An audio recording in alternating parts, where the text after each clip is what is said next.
up, y'all? It's me, Erica, and we are down here.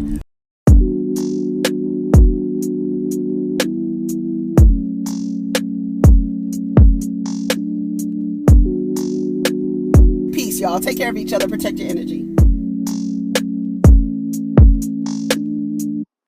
What's up, everybody? It's me, Erica, and we are down here to talk about Real Housewives of Potomac. We just finished, girl. We just finished Love and Marriage Huntsville, and yeah, that video is going to be very long. Anyways, go ahead and like, subscribe, comment. I didn't even know you stopped by. At the end of the video, the damn mount fell off of the thing, and we had a diva disconnect. Okay, so yeah, that was a mess. So go ahead, like, subscribe, comment. Let's talk about Real Housewives of Potomac. Let me see if I can get this done in 15 minutes, because the episode was really a filler episode. Robyn had planned a family fun day that was really whack. So Wendy and Cruz and Tom, you didn't miss anything. Okay, y'all didn't miss a fucking thing. Wendy and Eddie are football practice.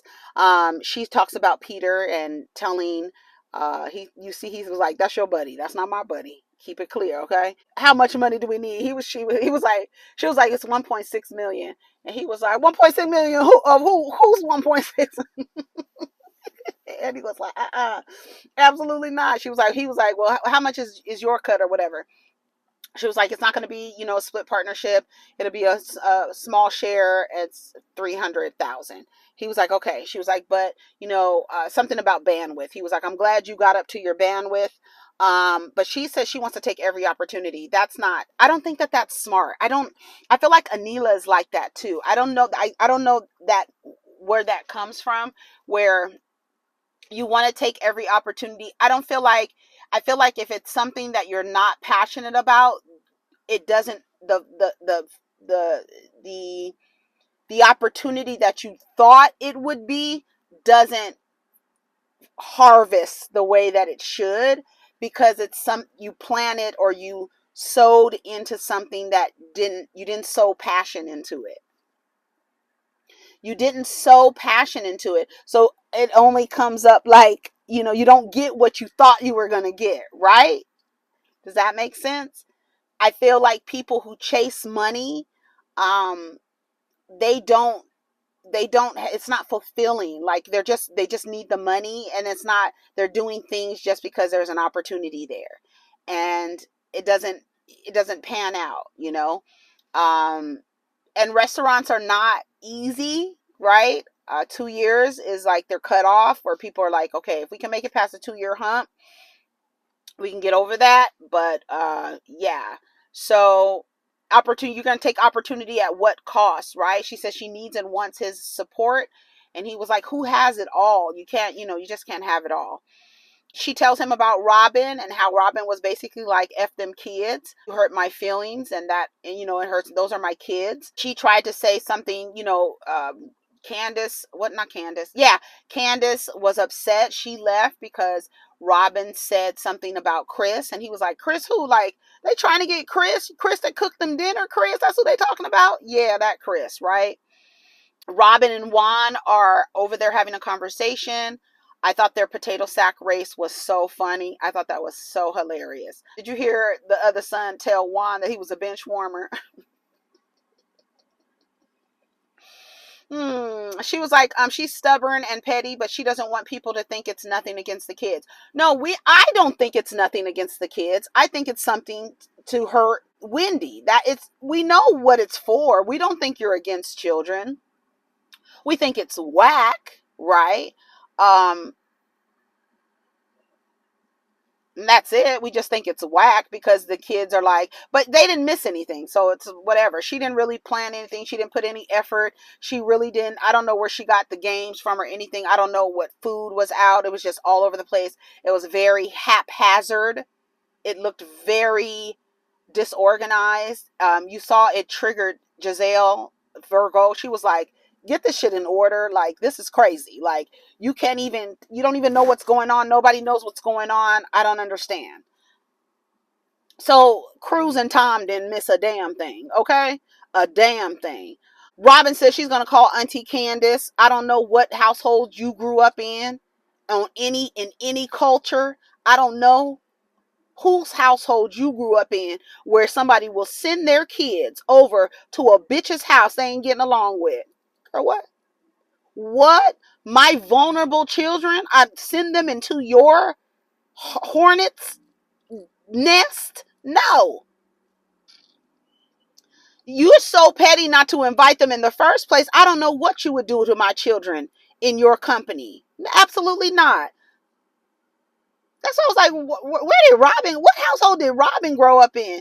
And just like Karen said, send your kids to somebody's house without you, to a bitch who you ain't getting along with. Girl, shut up. That was dumb. Just even thinking about that. She talking about Juan talked me into it, and Juan didn't talk you into that dumb shit. And I'm questioning Juan, like, why would you sit there and say, girl, why would she send her kids with Candace and y'all not getting along? Girl, absolutely not. Um, okay, what's up? I'm back. The thing keeps dropping. I don't know why. I cleaned it again. I'm not sure why.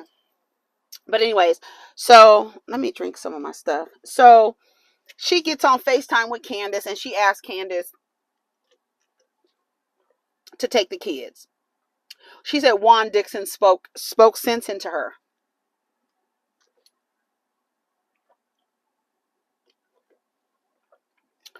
Karen is allergic to chicken. I think I am too. Yesterday I did my weekly shopping or whatever. All the meat. I texted Charles and I was like, I'm grocery shopping and I'm so grossed out by all of the meat, just all of it. I was just like, ugh. Like, and he was like, especially the chicken. I was like, yes, no, ugh. And I just be looking at it in the package like, not only what did y'all have to go through to get here, but ugh. That's how I felt. That's how it be sometimes. Like your body be like, and my body was like, every package of meat that I picked up, I was just so grossed out. Like I was just like, ugh. I just touching it, I felt like, gross. So when I saw her take that chicken out of the refrigerator, was that in the refrigerator? I was like, why is that chicken in the refrigerator? At first I thought it was spoiled or something, like she was cleaning out her refrigerator or something. Because I was like, why is the chicken in the refrigerator? But why isn't it in the freezer? Like I thought that was weird. But she said she had some tests done. I need to go get that test done. What do they call the test, y'all? What is the test called so I can tell my PCP? Because for you nutritionists in there, because I need to the chicken. I was like, ugh. So I felt her. I felt her. Ashley has her publicist friend come over, Antia, and she reads a statement that she wants to put out with Michael. In case he steps out, she doesn't want anybody to be like thinking like, oh, they're still married. So she wants to put out information that they are separated. They showed a montage of his infidelities, and next week I can't wait. I hope Candace, like all that shit, like in Ashley's face talking like that. That doesn't work for me. That doesn't work for me. All that, oh, we're talking and you're doing your hair like this and y'all talking and, oh, we're talking about babies and baby dust in her journal. Bitch, I would have said, please don't do that. Why does she tell you that? Like, see, that kind of, I think Ashley does, she says things to get reactions out of people. I've been saying that since season 1. She says the most ridiculous things so she could see how somebody's going to react out of it. She lied as well. She said that Michael got a vasectomy because he thinks that she's trying to have another baby to keep him involved in the relationship longer. But she told us at the spring fling that they were no longer sexually compatible. Robyn says, if it's really about the kids will be here. You know, it's not about the kids. It's not about the kids. It's about you being a bitch to Wendy, right? And not inviting her children. No, it's not about the kids. Nobody thinks you're attacking her children or being mean to Cruz and Tom. Don't nobody think that. what we think is you're a simple, petty bitch. And you know you simple. And you know you petty. Right? Simple as that little party was. As your little field day party. That's simple. Yes. If it's really about the kids will be here. If it's really, shut up, Robyn. Mia says her mom is stunted at the addiction age. People who are addiction specialists out there, is there any truth to that? I thought that was very interesting. I've never heard that. I heard that children are stunted at the age that they're with the relationship with their parent. They're stuck at the age their parent like left. A lot of kids, their parents leave for whatever reason, divorce. They get stunted emotionally at the age their parent left. So I don't know. Is that true? I've always heard that.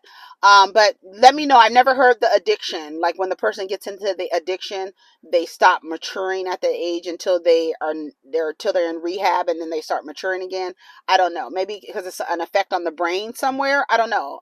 Maybe it could be some truth to that. But y'all let me know. I'm sure there's some specialists in the chat box. I've had positive women in my life, just not the woman who birthed me. There are a lot of women who share that same experience, and she's no different than thousands of women, right? She said she had a conversation with her aunt, and she has more understanding of her mother's trauma, so she doesn't expect her mom to be a mom. She doesn't, she's incapable. I think we all said that last season. Is like, and I think Shay Johnson needs to take that advice. You're expecting this woman to play this role for you, and she's not that person. And it's just like, you're going to keep hurting yourself thinking that this woman is supposed to play this role, and that's just not her role. She just was a vessel to get you here, and that's it. And that's how you got to look at it. Robyn loves Jacqueline. What about Candace? We're good. I forget she's there. Baby, when they show that clip of the way Candace was like, and Mia was like, like, bitch, we don't speak. That's the same energy you need to give to Ashley and Gizelle, Candace. According to Candace's interview, she done learned. She learned her lesson. I can't wait to this reunion, bitch. And we only on episode 4. I can't wait to the reunion. You better get all you read fulfilled. What was Candace's intro?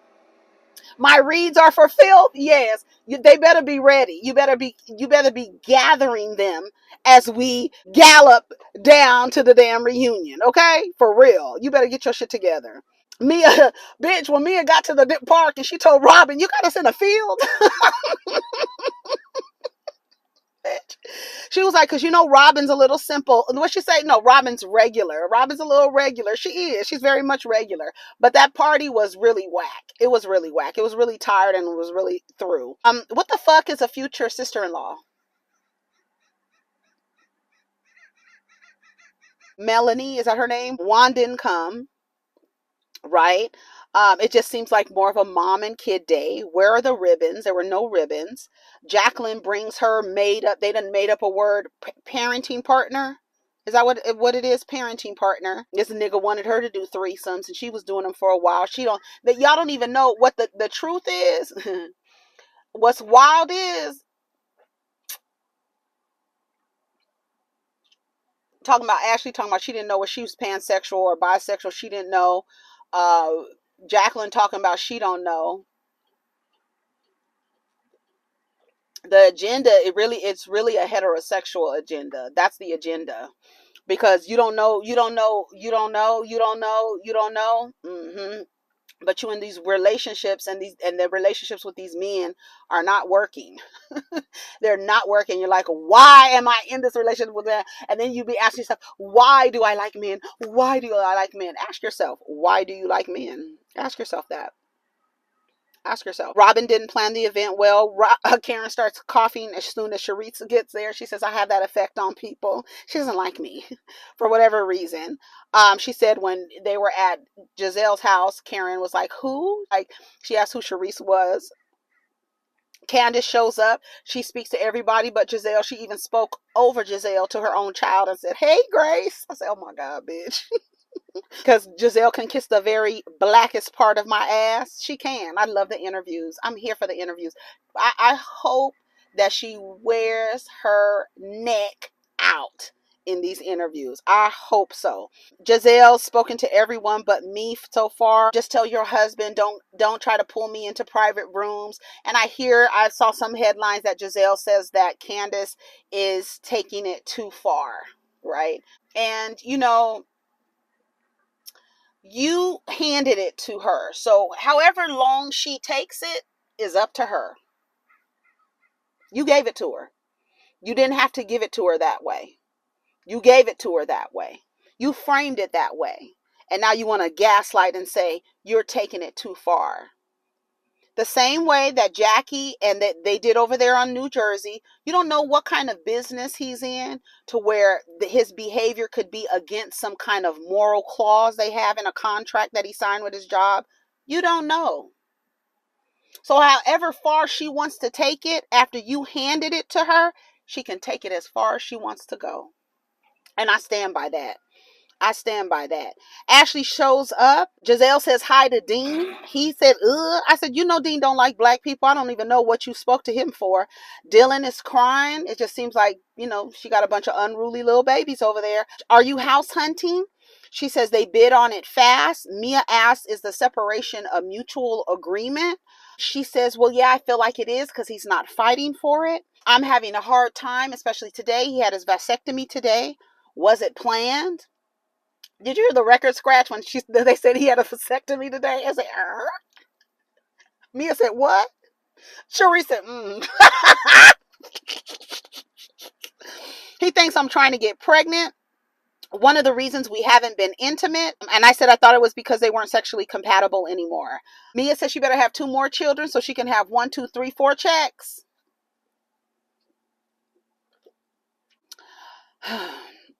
He wanted to do threesome. She was like, he still want to do them? She was like, yeah, he just in December, right? She was like, yeah, girl. She was like, oh, and then, Jacqueline, she jumps in the conversation. You better get in, girl. She jumps in. She was like, girl, mine did too. She's talking about the men on the field with the kids. She was like, well, did you want to do them? Or like, are you bisexual? Because, Ashley knows, and a lot of the girls know that y'all have your face in between someone's legs to keep a man, and you don't even be gay. You don't even be bisexual. And you be munching. That nigga a munch. You be down there munching to keep a man. Girl, it's a mess. Charrisse said, you see, bitch, I screamed. I rewound it like 3 times. Did you hear Charrisse in the background talking about, ooh, child, I'm too old for that. I'm too old for that. Are you bisexual? She said, I don't know. She's like, are you pansexual? And she was like, I don't know. She was like, I don't know. She was like, I'm trying to figure that out too. What y'all are not is what y'all keep trying to do and why the shit don't work. That's why. That's what I'm coming to realize. I am really coming to realize that. And somebody said on the internet the other day, it was just yesterday or Saturday, that straight men should only be used for procreation, their semen for procreation. You don't need straight men semen for procreation. What? You know what I mean? Gay niggas got babies, biological babies. Like, you don't need no damn, you know what I'm saying? Like, you know how many people's parents are gay? Like, come on. Come on. Anyway, so Ashley tells Candace that she sprinkled baby dust for her in her journal. Bitch, don't sprinkle baby dust. She's like, wait a minute, is that some voodoo or something? She said, if it ain't about Jesus, I don't know nothing about it. If it ain't about Jesus, I don't know nothing about it, honey. So then they show Ashley driving in her car. Ding, ding, ding, ding, ding. They're paying all the dings, ding, ding, dings in the back. She's getting a bunch of love B. Scott, all truth tea. All these people posting that Ashley filed for separation. And then she calls her publicist. Her publicist is like, yeah, they're ripping Michael apart. And I know that's not what you wanted. Y'all be so concerned in upholding a man's image. Too much for me. Too much for me, man. Fuck that man. Girl, what? And she talking about she trying to call him. He's in Vegas. Ain't no telling. But when I tell you that is a stone cold deviant, I bet you Michael be having some. I bet you Michael be having his balls and clamps and everything. I bet you he be doing all the things. I bet you he do. I bet you he do. Why isn't your phone? Why is your phone? Ashley said, I know he was on a plane, so he wasn't getting my phone calls. But then when he's not on the plane anymore, how long does it take to get to Vegas, right? He's not on the plane anymore. Now it's going to, this number is not connected. The phone is not even connecting, girl. It's a mess. I was like, this is a mess. So that was the end of the episode. Girl, y'all be protecting the man's image too much for me. But yeah, the girls don't know if they pansexual. They don't know if they bisexual. They munching. They munching because they're trying to keep some dick in the house, and they still end up breaking up with the man. It still don't work out. Girl, y'all be saying it's a gay agenda. Y'all need to ask yourself, it's a heterosexual agenda. Anyways, y'all, Robyn and her sorry ass party. It was regular and basic and simple and petty like she is. So, cruising time, you didn't miss a damn thing. Don't worry about it. Exactly what Wendy said, bitch. Who the hell do you think you are? What household did you grow up in where you sending somebody's kids over somebody's house you don't get along with? Knowing y'all don't really fuck with kids like that, like you don't fuck with them to the point that you really just didn't invite them to the thing. Mia said her son, 13-year-old son, was like, honey, even though there's gonna be boys there my age, I'm not going over there. And she was like, he was right, I should listen to my 13-year-old son. Anyways, y'all, that was the end of the episode. Take care of each other, protect your energy. Let's get down in the comments. Peace.